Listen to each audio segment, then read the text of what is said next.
तब आज राजा पद्माक्ष हाथ जोड़ के कहते हैं, माता यदि आज आप मेरी भक्ति से प्रसन्न हैं तो मेरे जीवन में कुछ नहीं चाहिए, केवल आप हमारे घर बिटिया बन करके आ जाइए। आज लक्ष्मी मैया निवेदन करते हैं, हे राजा मैं स्वतंत्र नहीं हूँ, मैं श्री हरि नारायण की पत्नी हूँ। यदि आप हमें पुत्री के रूप में पाना चाहते हैं ना, तो आपको स्वयं नारायण की तपस्या करनी होगी और उन्हीं से मुझे आपको मांगनी होगी, फिर उसके बाद मैं आपके घर आ सकती हूँ। अब पद्माक्ष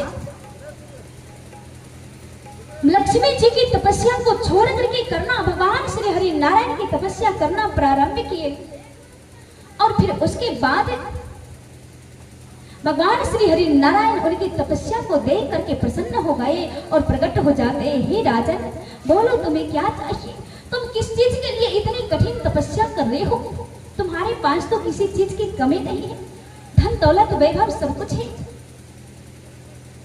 कहा प्रभु सब कुछ तो है, लेकिन आप हमारी भक्ति से प्रसन्न हो ना, आज जो मैं आपसे मांग रहा हूँ मुझे वो दे दो। कहा क्या चाहिए, कहा केवल मुझे लक्ष्मी पुत्री के रूप में चाहिए। आज भगवान श्री हरि नारायण कहते हैं तथा अस्तु। आज पद्माक्ष के घर में भगवान श्री हरि के वरदान अनुसार माता लक्ष्मी पुत्री बनकर के आई और जब राजा पद्माक्ष के मन में केवल एक ही अभिलाषा थी कि मैं अपनी पुत्री का कन्यादान अपने हाथ से करूं और उसे डोली में बैठा करके ससुराल में जाऊं। आज राजा पद्माक्ष जब अपनी पुत्री के लिए स्वयंवर सभा लगाई तो उस सभा में भी महाराज जी रावण आए थे, क्योंकि रावण तो सतयुग से ही थे। आज पद्माक्ष जब स्वयंवर सभा लगाई उसमें सारे राजा आए, लेकिन रावण भी आए और क्या देखा कि सभा लगी हुई है। आज लक्ष्मी हाथ में वरमाला लेकर के वर का चयन करने के लिए जा रही हैं। जिस प्रकार से महाराज जी अभी के विवाह होते हैं, माँ पिता पहले वर का चयन करते हैं और जिसे हम आप अवे महफिल के नाम से जानते हैं, जिसमें वधू वर के गले में जयमाला जिसे वरमाला कहते हैं उसे डालते हैं। पहले राजा महाराजा के यहाँ सभा लगाई जाती थी, सारे देश विदेश के राजा महाराजा आते थे और बिटिया जयमाला लेकर के उस सभा में जाती थी और जिस वर के गले में वह वरमाला डालती थी उन्हीं के साथ उनका विवाह होता। आज लक्ष्मी जी वरमाला लेकर के जा रही है। रावण सोचा कि इसी लाइन में आ रहे हैं, यदि ये मेरे गले में डाले तो ठीक, यदि नहीं डालेंगे तो इन्हें जबरन यहाँ से उठा ले जाएंगे। आज लक्ष्मी जी जयमाला लेकर के चलती जा रही है, क्योंकि लक्ष्मी तो हमेशा नारायण की है तो रावण के कैसे हो सकती है। राधा तो कृष्ण की है, सीता तो राम की है, गौरी तो भोले जी की है।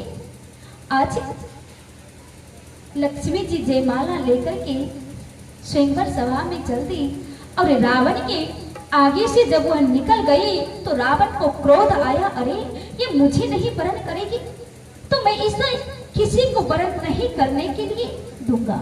रावण अपने कमर से तलवार निकाले और कहा, खबरदार यदि किसी के गले में तू जयमाला डालेगी ना तो मैं उसे जीवित नहीं छोड़ूंगा। लक्ष्मी जी देख रही है ये तो आतंक मचाने पे उतारू हो गए। लक्ष्मी जी हाथ में जयमाला लेकर के चल ही रहे हैं कि क्या होती है।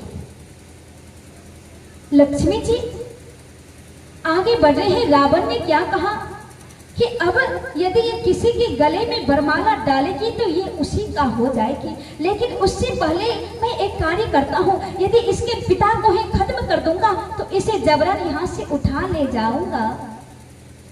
आज क्या किया, रावण धड़ से उठे अपने सिंहासन से, उनके पिता पद्मास के धड़ से सर को अलग कर दिया। लक्ष्मी जी क्या देखती है, उनके पिता का रावण ने अंत कर दिया। और जैसे ही रावण लक्ष्मी जी की तरफ बढ़े कि अब मैं इसे यहाँ से उठा ले जाऊंगा, और राजा पद्माक्ष जो सुंदर सी विवाह के लिए बेदी बनाकर रखी थी। लक्ष्मी जी जाकर के उसी बेदी में कूद गई और अपने आप को समाप्त कर लिया। रावण उस अग्नि कुंड को बार बार हाथ डाल करके उन्हें खोजने की कोशिश की, लेकिन नहीं प्राप्त हुआ। सारे राजा महाराजा वहां से चले गए, लेकिन राजा पद्माक्ष की जीवन की अभिलाषा अधूरी रह गई, जिन्होंने मन में संजो कर रखी थी, सजा कर रखी थी, अपनी पुत्री का कन्यादान करेंगे, वह उनके स्वप्न अधूरी रह गई। इन इच्छा के साथ वह इस संसार से चल बसे। लेकिन आज कुछ दिनों के पश्चात जब रावण अपने पुष्पक विमान से घूमने के लिए आते ही, तो जिस जगह पर वह बेदी थी, उसी बेदी के सामने देखते ही वही सुंदरी टहल रही है।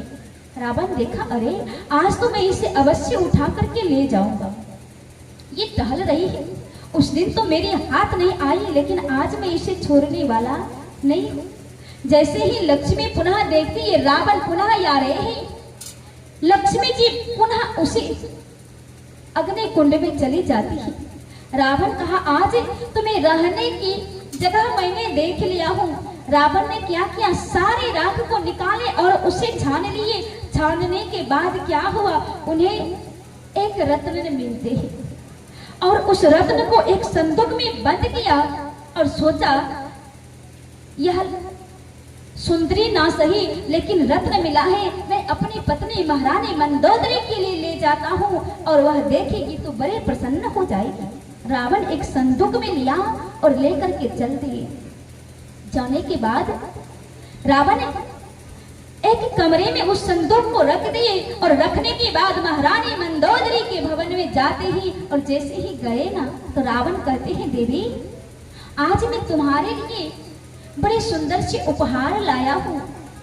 कहा, बड़े दिनों के बाद स्वामी पहली बार कोई उपहार लेकर के आए हो। कहा, हाँ आज। जैसे ही कहा, देवी जाओ कमरे में संदूक